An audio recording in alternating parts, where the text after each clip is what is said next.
Pripadniki, ki so razporejeni v vod za zaščito sil Cerklje ob Krki in vojašnice Molana, morajo izpolnjevati splošne pogoje, se pravi 4. ali 5. stopnja izobrazbe, uspešno zaključeno temeljno vojaško strokovno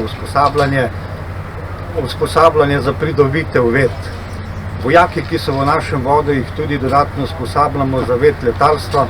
Imamo tudi šeto za zaščito sil, katero pa ponujejo pripadniki prostovoljne pogodbene rezerve in prav v tem času tudi poteka njeno popolnjevanje. Ob sprožitvi protivlomnega alarma na objektu skladišče goriva je operater v nadzornem centru napotil patruljo. V notranjosti smo opazili sumljivo osebo, ki se naj ne bi smela nahajati v takšnem skladišču.